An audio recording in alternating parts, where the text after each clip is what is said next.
সেখানে একটা video uploaded হয়েছে, এখনো 24 ঘন্টা হয়নি।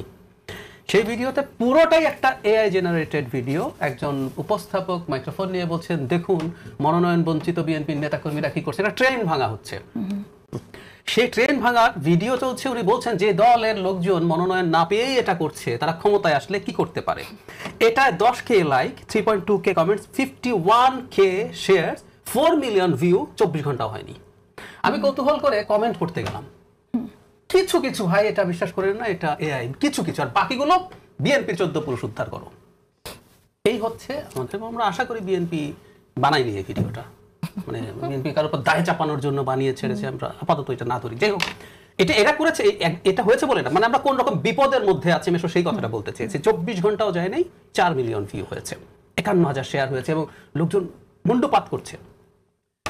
বেশ কয়েক বছর আগে আমি একটা কলাম লিখেছিলাম, মানে আমরা 21 সালের দিকে হবে, মানে বিশেষ করে যে পোস্ট ট্রুথ ওয়ার্ল্ডে আমাদের একটা মেজর ক্রাইসিস হয়ে দাঁড়িয়েছে। মেজর ক্রাইসিসটা এইরকম যে আমরা তো এখন আসলে আমাদের কমফোর্টেবল ট্রুথ পেতে পারি। আমি জানি ওই যে সোশ্যাল মিডিয়ার ইকো চেম্বারের মতো আমরা কথ্য ভাষায় দোকান বলি, ওই দোকানে আমার মনের মতো কথা বলা হয়, এই কু হয়ে যাচ্ছে, ওয়াকার চলে গেল, এই দখল করে ফেললো, ওখানে গেলে শোনা যায়, আমার শুনতে ভালো লাগে, আমি গেলাম। বিএনপির নমিনেশনে 50 সিট নাই, আগে তো আরো নাই, নির্বাচন আসতে আসতে 300 শেষ, 300 শেষ হবে না, হয়তো 250 শেষ। এটা যদি আপনি শুনতে চান, ওটা দোকান আছে। সো আপনি আপনার পছন্দের কতগুলো দোকানে যেতে থাকেন, আপনার কমফোর্টেবল সত্য, যে কঠিন, কঠিনের ভালোবাসিলাম, এখন কঠিন না, এখন নরম সত্য পাওয়া যায়, আরামের সত্য পাওয়া যায়, যে সত্য শুনলে আপনার ভালো লাগবে। সো মানুষ খুঁজে খুঁজে খুঁজে খুঁজে ওই দোকানগুলোতে গিয়ে হাজির হয়।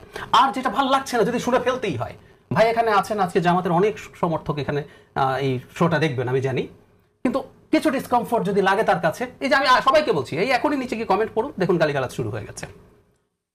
আমি একটা কথা ফ্র্যাঙ্কলি বলি ভাই, মানে জামাতের নেতা, আমি অন রেকর্ডই বলছি, জামাতের নেতাদের সাথে যখন টক শোতে আসে, আমরা তাদের ডেমোক্রেটিক অ্যাটিটিউড বা তাদের অ্যাটিটিউড টুয়ার্ডস আদার পিপলস অপিনিয়ন আমি খুবই রেসপেক্টেবল দেখি, এটা আমি বলছি।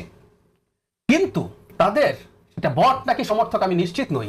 যে দলটার নামের সাথে ইসলাম আছে, ছাত্র শিবিরের সাথে ইসলামী ছাত্র শিবির আছে, সেই দলটার, আমি আরেকটা কথা বলি, আমি বলছি না আমরা আগেই ভালো ছিলাম, সরি, শেখ হাসিনার বিরুদ্ধে মানে সব রকম ঝুঁকি নিয়ে লড়াই করেছি। আমার একটা ইউটিউব চ্যানেল আছে, আমি চ্যালেঞ্জ করছি যে কেউ এই কাজটা করবেন। 5 আগস্টের আগে আমি কি পরিমাণ গালি খেয়েছি, আর 5 আগস্টের পরবর্তী সময়ে বিশেষ করে যে ইয়েতে কন্টেন্টে জামাত নিয়ে, আমি জামাতের প্রতি কি আমার ক্রিটিক থাকতে পারে না?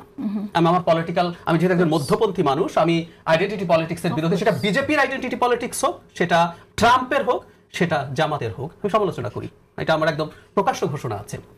কিন্তু এটার ফল কি দাঁড়ায় সেটা দেখা যেতে পারে। ওই যে শুনলেন নাস্তিক বলা হয়েছে, নমিনেশন প্রাপ্ত একজন আমাকে কাফের বলেছেন, আমাকে জানাজা ছাড়া মাটিতে পুঁতে ফেলতে হবে বলেছেন। উনি তো মানে ওনাদের নমিনেশন পেয়েছেন। যাই হোক, মামলা করতে যাইনি, যাচ্ছি না, এবং ওই কগনিজেন্সে নিতেও চাই না। কিন্তু যে কথাটা বলতে যাচ্ছিলাম, যে আমাদের সামনে এই বিপদগুলো হাজির হয়েছে। যে এআই ভিডিওর কথা বললাম, এটা খুব স্মার্টও না, আপনি দেখলেই বুঝবেন এটা খুব ভালোভাবেও না, মোটামুটি ভালোভাবে তৈরি করা এও সম্ভব, যেটা ডিস্টিংগুইশ করা খুবই ডিফিকাল্ট। কোনটা আসলে এআই জেনারেটেড, সেজন্য যেটা ফয়সাল মাহমুদ বললেন, যেটা মেনশন করে দিতে হবে যেটা এআই জেনারেটেড, ওটা তো মেনশন করবে না। এখন সমস্যাটা হচ্ছে এই জায়গায়, এখন যে নাহরিনের যে কেসটা আসলাম, তো সেটাই আসবো। তার আগে যেটা বলছিলাম, যে এই কাঁচা জিনিস আমরা ধরতে পারি না, আমাদের ডিজিটাল লিটারেসি এতটাই প্রবলেম আছে, আমাদের ডিজিটাল লিটারেসি বাড়ানো দরকার। যে পরিস্থিতি আছে এখন, নাহরিনের বিরুদ্ধে যে মামলা হয়েছে, উনি একটা তৈরি হওয়া জিনিসের উপরে মন্তব্য করে মামলা হয়েছে। নির্বাচনের আগে উচিত ছিল এরকম কয়েকটার উৎস ট্রেস করা, উৎস ট্রেস করে তাদেরকে আইনের আওতায় আনা। এটা এবং এআই ভিডিও, অন্যান্য যেগুলো এআই ভিডিও লিখে দেওয়া হচ্ছে না, অন্যান্য যা যা আছে, বা কোনো টিভি চ্যানেলের নাম, ফয়সাল যেটা বলছেন কিছু রকম ডিজাইন রেখে ভিন্ন নাম, এটা শুধু না, আমি এমন দেখেছি হুবহু একই নাম রেখে, মানে আপনি যে টিভির নাম লিখুন, যেটা যদি এই জিটিভি হয়, জিটিভির লোগো পুরো ব্যবহার করে একটা কার্ড বানাচ্ছে। সো মানুষের জন্য এখন যেটা হচ্ছে, মানুষ আসলে খুব লম্বা সময় স্ক্রলিং এর সময়, খুব লম্বা সময় আমার সব চেক করবে না। এইখানে আমি মনে করি নির্বাচনকে সামনে রেখে সরকারের উচিত হতো সবগুলো সোর্স খুঁজে বের করা, সোর্সটাকে ওখানে ব্লক করা, এবং কিছু আইনগত ব্যবস্থা নেওয়া। আর একটা জিনিস আমি বলি, আসলে একটা গ্লোবাল প্রবলেমও আছে টু সাম এক্সটেন্ট। আমি ভুল না করে থাকলে আপনি আজকে আপনার একটা ফেসবুক স্ট্যাটাসে সুসানা জুবফের সার্ভেইলেন্স ক্যাপিটালিজম, এই বইটার মধ্যে একটা খুব ইন্টারেস্টিং কথা আছে, এটা আমার খুব পছন্দ। সেটা হচ্ছে, আমরা এমন একটা সময় এই প্রযুক্তিটা হাতে পেয়ে গেছি যখন আমরা আসলে প্রস্তুত ছিলাম না। ইভেন আমাদের লিগ্যাল ফ্রেমওয়ার্ক কি হবে, আমরা এটা কিভাবে ব্যবহার করবো, অনেক ওয়েস্টেই এই আলাপ হচ্ছে। এর আগে এটা আসলে এবং একটা মুহূর্তে ফ্লারিশ করে গেল, তারপর এখন যোগ হলো মানে একটা ভয়ঙ্কর জিনিস আবার এআই। সো সবকিছু ওরাই যখন প্রবলেম ফেস করছে, তখন আমরা এটাতে আরো বেশি প্রবলেমে পড়বো। কিন্তু আমি কোনো প্রস্তুতি দেখছি না। ধরুন এই যে ট্রেনের যে ভিডিওটার কথা বললাম, এটা পাল্টা হতে পারে, এটা পাল্টা হতে পারে যে বিএনপি বানালো, আমি বললাম জামাতের বিরুদ্ধে এরকম একটা জিনিস, এই যে সমানে চলছে। শুধু সেটাই না, খুবই ইন্টারেস্টিং, আজকে একটু আগে প্রথম আলো একটা নিউজ হচ্ছে এরকম 14-15 সালের দিকে যে বাসে গাড়িতে আগুন দেওয়া হয়েছে, সেই ভিডিও ব্যবহার করে বলা হচ্ছে মনোনয়ন বঞ্চিতরা এগুলো করছে। এটা আবার রিয়েল ভিডিও, কিন্তু ডিসইনফরমেশন, এটা মিসইনফরমেশনও না।